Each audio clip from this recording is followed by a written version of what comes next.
Assalamualaikum warahmatullahi wabarakatuh.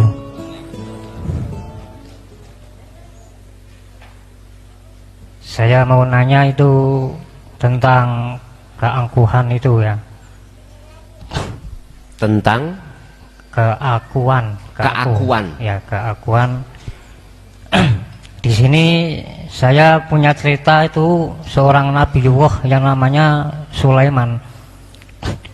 Karena kekayaan dia langsung ingin memberi makan semua makhluk yang ada di bumi ini. Ini kan suatu keakuan juga ini namanya.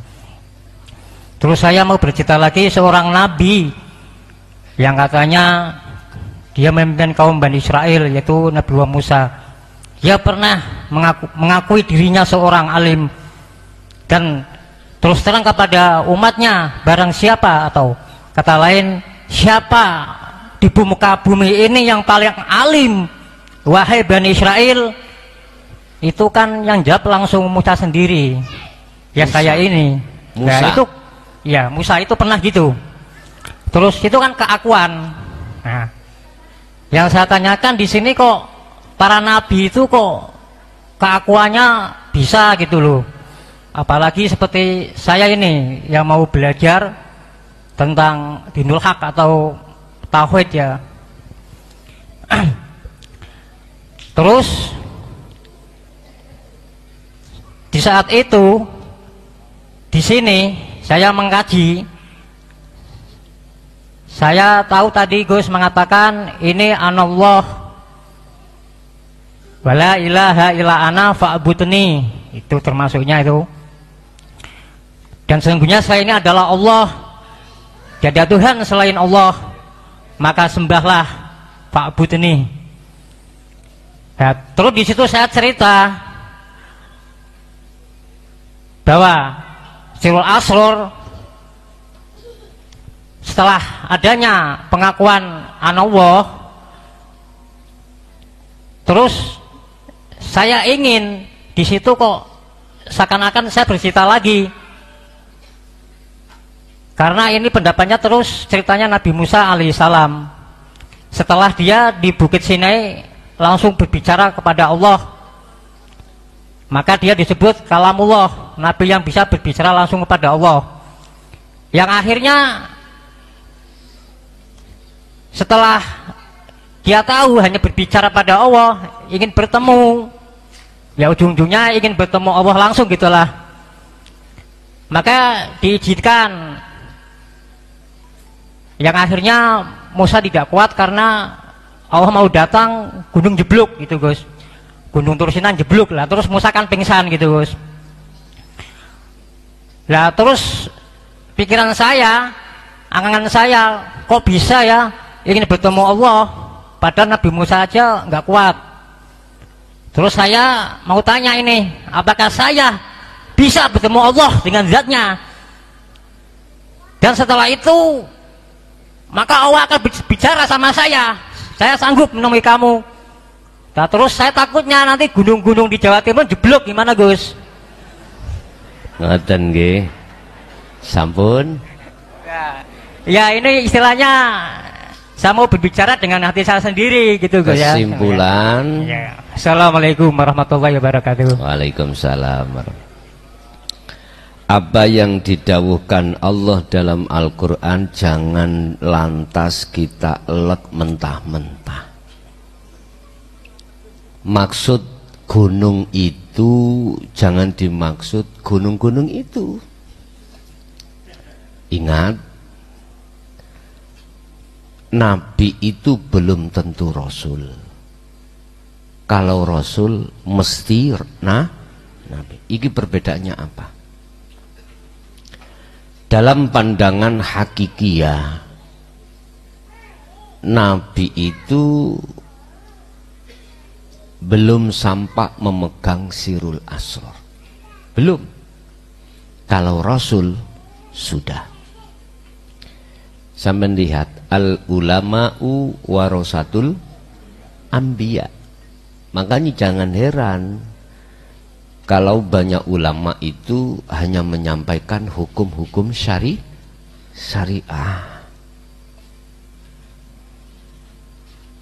Yud sewu.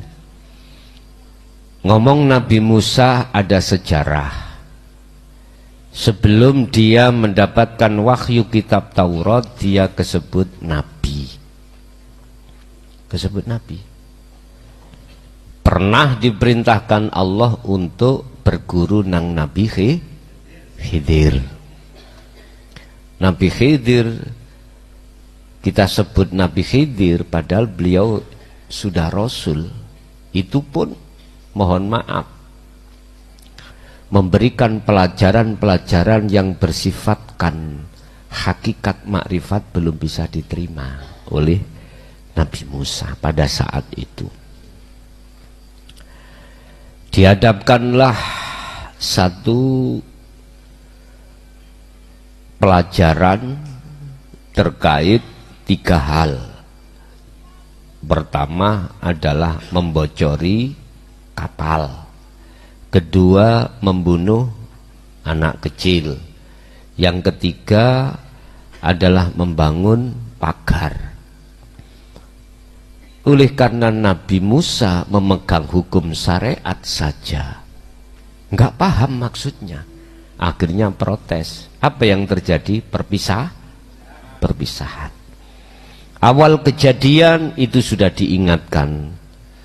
Selama kau masih memandang hukum syariat, kau tidak akan pernah bisa menerima pengajaranku.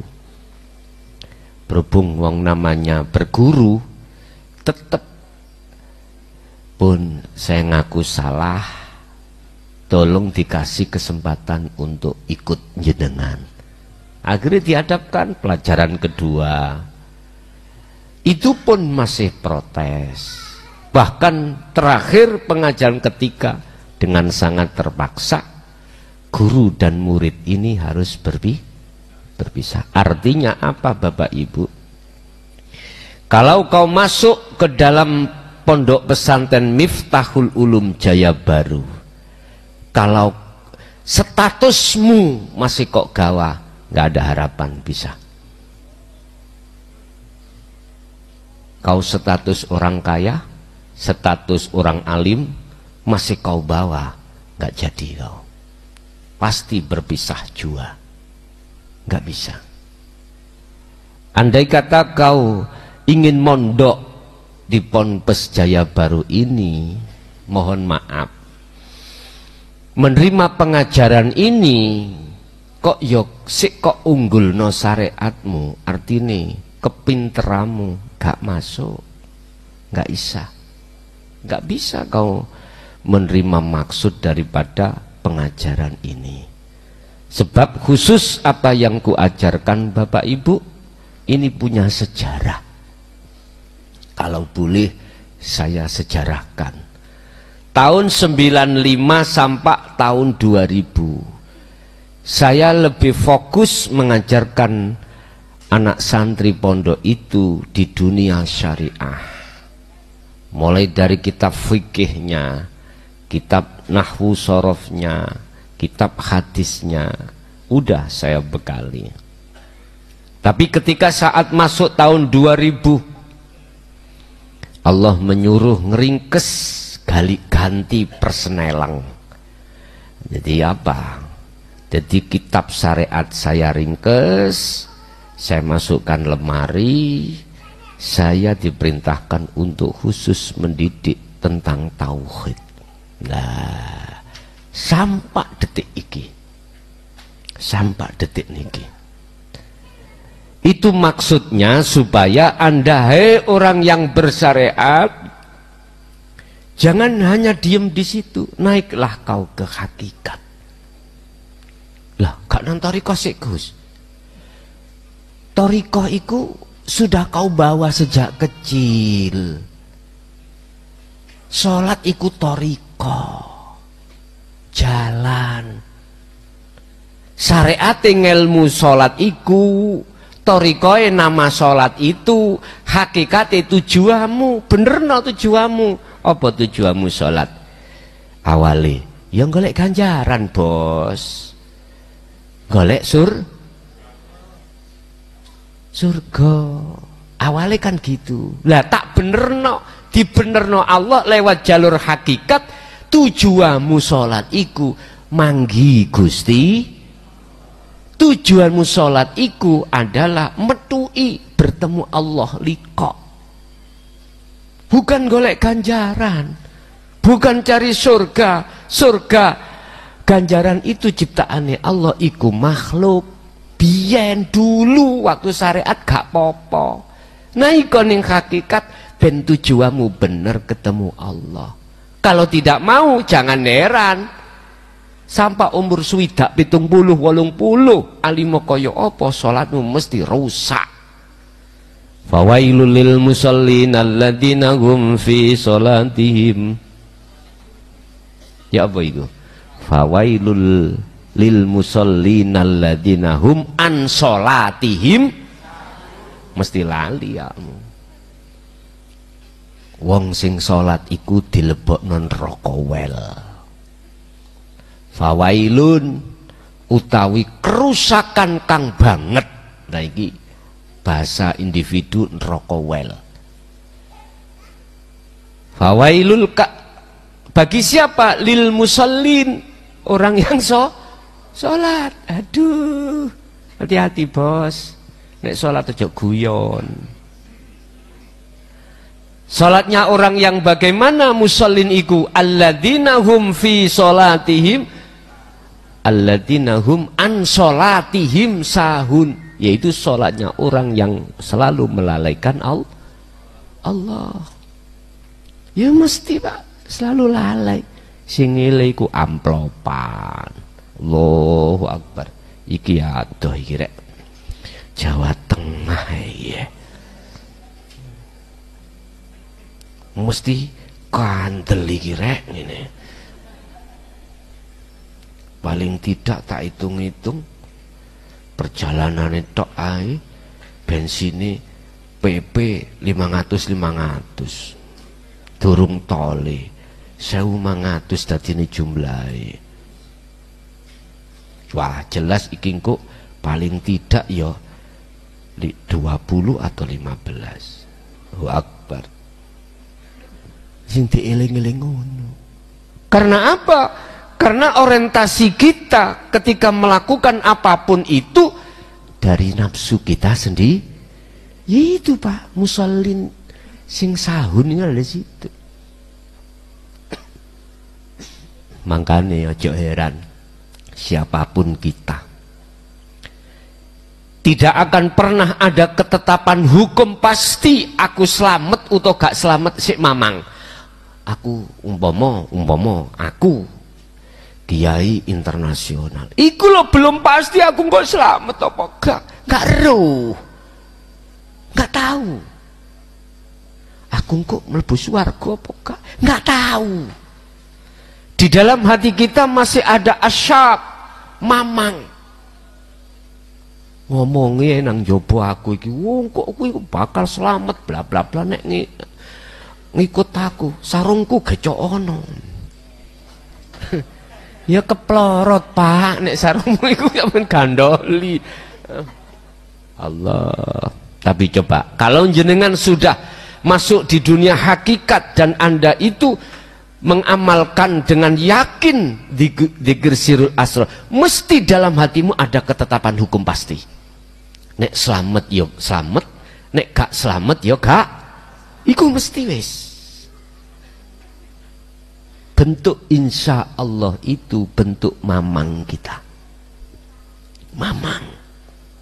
Makanya huwallazi arsala rasulahu bil huda wa dinil haq ay dinu tauhid. Allah mengutus utusannya Muhammad itu di tengah-tengah kita untuk membawa hidayah, petunjuk, wa dinil haq dan agama yang untuk mengesahkan Allah supaya tujuan sholat sampan ini betul-betul bertemu Allah. Tapi ilmu iki ketika manjing di tengah-tengah umat langsung didupak. Ayo, sapa kiai sing wani ngajarni tentang masalah tentang dinut tauhid hakikat makrifat ketika saat zaman sebelum Sayyidina Ali sampai tahun 2014. Kano sing wani. Iya Pak, begitu masuk langsung ditendang. Akhirnya apa? Akhirnya beliau itu berdakwah itu secara sembunyi. Akhirin dadekno jenengan kali kula niki bingung. Pengen ketemu Gusti Allah, inji. Tondo ningku nek awakmu wis ketemu galihe kangkung, ya wis ketemu. Bingung. Terus maneh di dalam ilmu sejati, ayo sing tau mlebu, mesti ana dawuh ngene. Ketika awakmu kok dzikir, salat daim, awakmu kholwat, awakmu melakukan kholwat utawa topo, engko nek awakmu wis dipethuki dirimu, yaiku awakmu wis makri, padahal iku sanepan. Iya Pak, dipethuki sampean dhewe dari unsur lawama bisa, mutmainah bisa, amarah juga bisa, nafsiyah juga bisa. Waktu dzikir Allah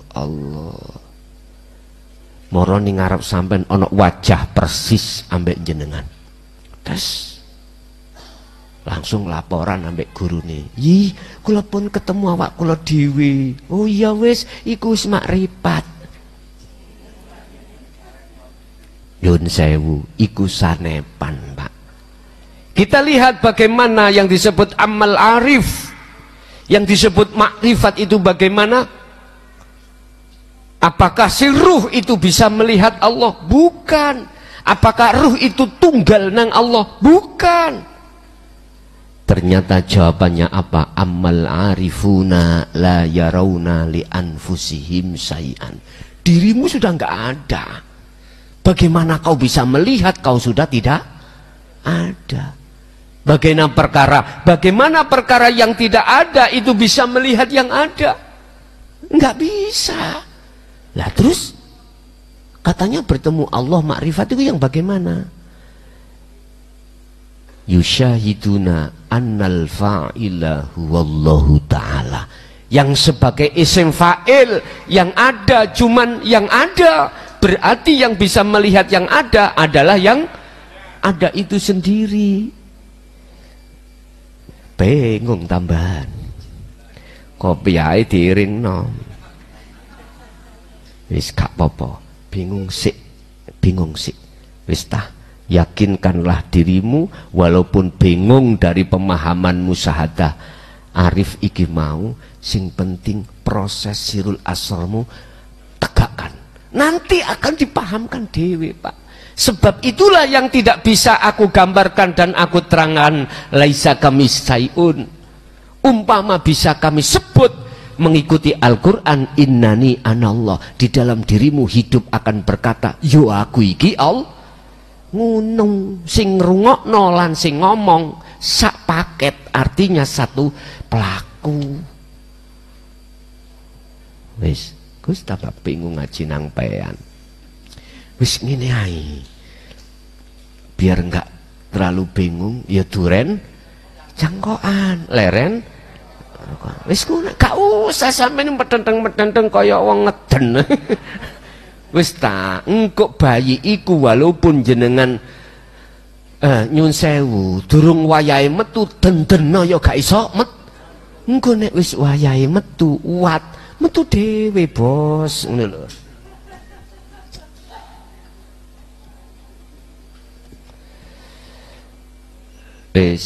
Akhirnya apa Nabi Musa disebut Nabi? Falamma ataha nudiya Musa. Musa mau dijadikan Rasul, maka Allah memerintahkan Musa untuk menemui Allah. Falamma ataha, tatkalane Nabi Musa datang. Itu di dalam surat Toha ayat 11 sampai 14. Iku didhawuhake nudia ya Musa. Ketika Musa itu diundang Allah untuk bertemu pada Allah, Allah berkata, inni ana rabbuka. sesungguhnya aku itu Tuhanmu. Lagi kan masih ada dua, Pak. Berarti jenengan dipanggil Allah lewat dinu tauhid ini, jenengan terima. Ini belum ahad. Masih ada dua, jenengan dengan Allah. Itulah jatuhnya jenengan ini waktu ada di titik sirul asrar di pos pertama su'aul basiroh, rasa. Berarti Anda sudah mempunyai satu keimanan, apapun yang muncul dan keluar dalam diri jenengan itu atau di luar diri jenengan itu datangnya dari Allah. Tapi masih ada dua. Inni ana rabbuka, kata Allah. Musa, aku iki Tuhanmu. Oh iya. Berarti keakuan Musa masih ada sebagai penghadap yang menghadap, mata yang untuk melihat.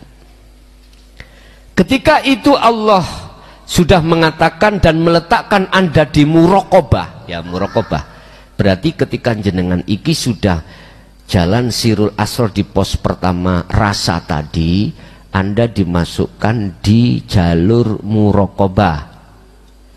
Muraqabah apa? Dalam hatimu Allah sudah merasa dekat. Allah sudah merasa dekat. Inilah yang dimaksud Rasulullah. Imanmu itu harus ihsan. Harus ihsan. Ihsan itu benar.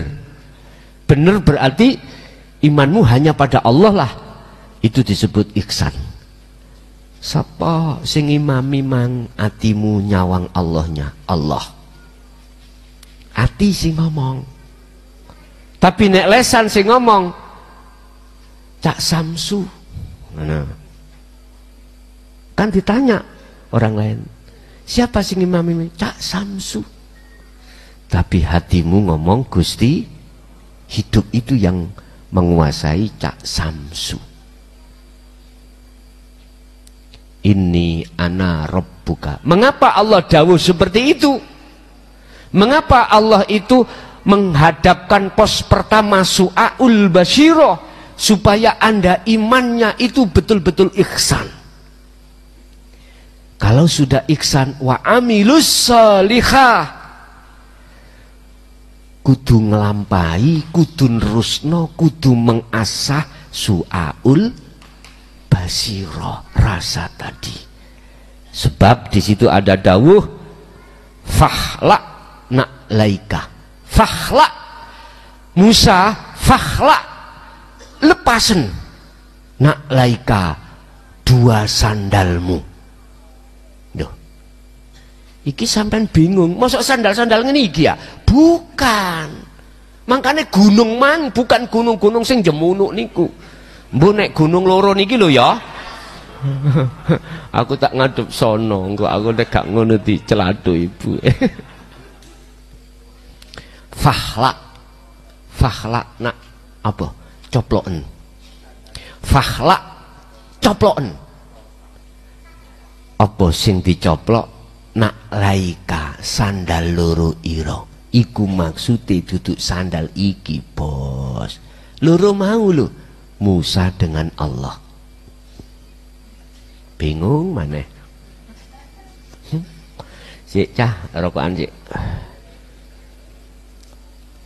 Tadi kan ketika saat jenengan su'aul basirah merasakan adanya Allah dalam dirimu dan di luar dirimu, karena dengan dialah Anda bisa rukuk sujud lungguh lagi, gitu dah. Oke, ada dua. Ada yang mengadekkan atau mendirikan, menggerakkan, ada yang didirikan atau yang digerakkan. Oke, ada lu dua. Yang menggerakkan disebut Khalik Allah, sandal siji. Yang digerakkan makhluk aran roh sampeyan loro, iki sandal lepasen. Sehingga nanti disebut ainul basirah, bertemu, melihat. bingung maneh. Allah gak ono, terus roh si salik yo harus gak ono. Udah, saiki bingung tentang ilmu, engko nek wis praktek engko lak didonongno Allah dhewe. Fanakan keduanya, karena itu masih nama. Nek isih nama senajano Allah nama iku sik makhluk. Paham? Sebab apa Musa awakmu kok yo tak suruh melepas sandal loro, sebab innaka bilwadil muqaddasi tua. Karena kau ini lo ning Babu Salam mau masuk ning apa bilwadil muqaddasi tua, lembah yang saya sucikan, itulah maqam musyahadah. Berarti kalau sudah di musyahadah ahad itu tidak ada makhluk yang disebut ruh si salik, tidak ada nama Allah, itu harus fana.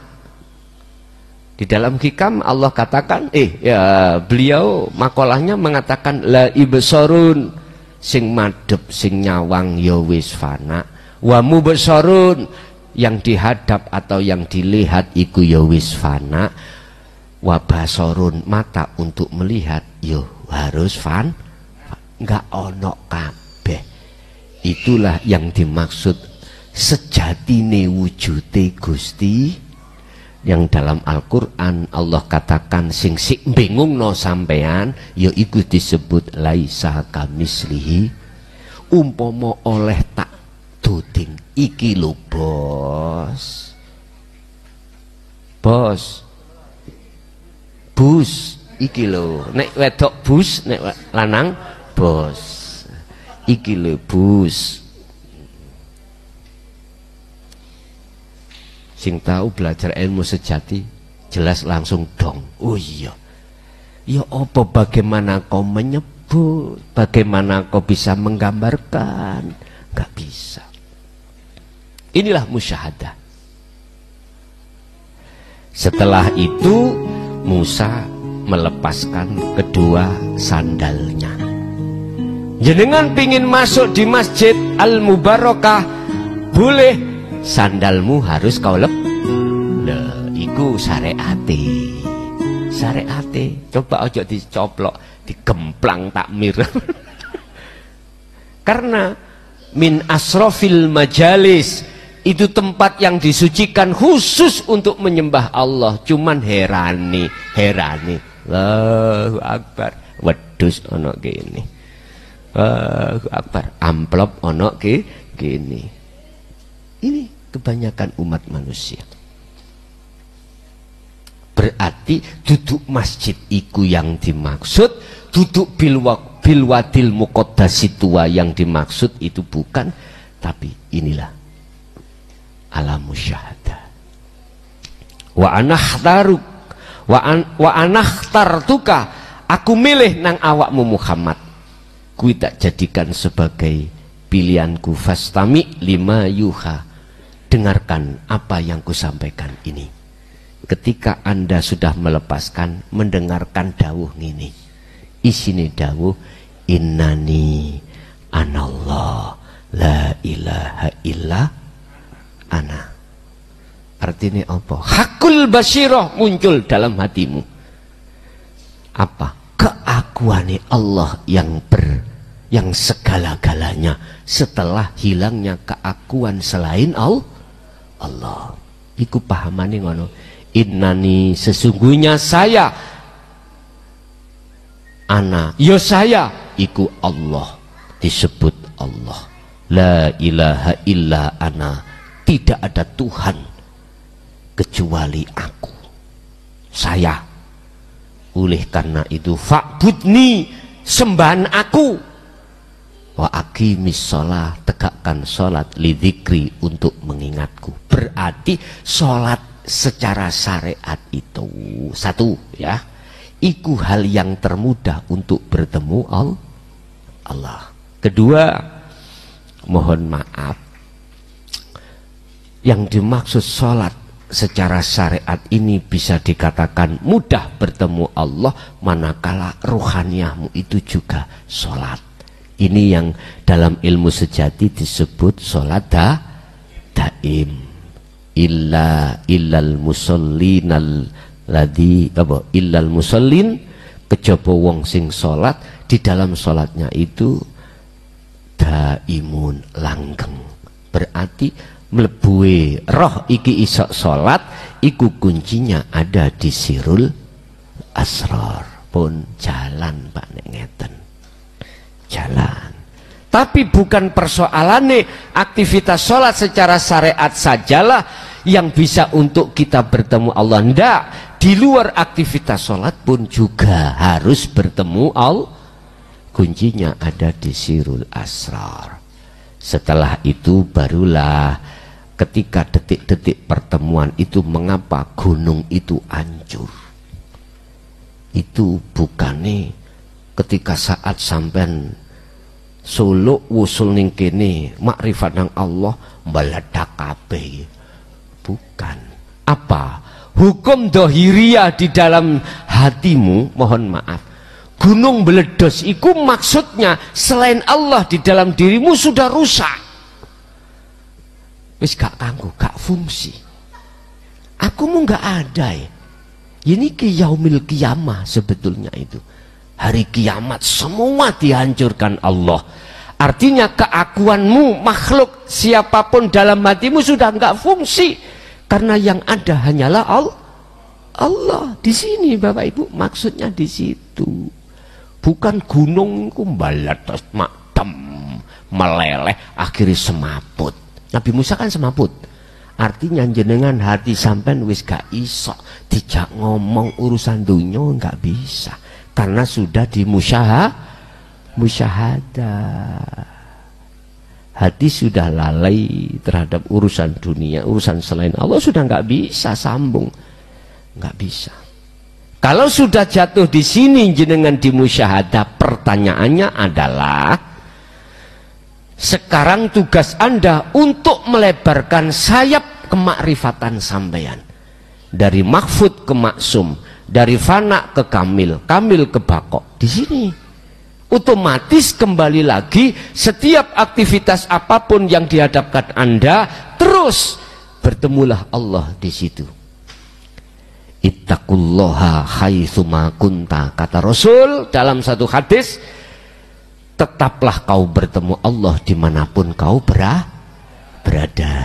Kalau Qur'annya, ittaqullah ya ayyuhalladzina amanu taqullaha haqqa tuqatih wa la tamutunna illa wa antum. Ojo sampai kau mati dulu sebelum makrifat nang Allah dan ngembang no makrifat itu. Jadi Pak, jangan khawatir, enggak meledos gunung-gunung gini, enggak meledos, enggak, mboten, tidak meledos Pak. Jadi seng-sengi gak ajur mboten. Iku maksudnya itu selain Allah dalam hatimu itu rusak, sudah meledos iku laksono ngoten, laksana seperti itu. Ada lagi.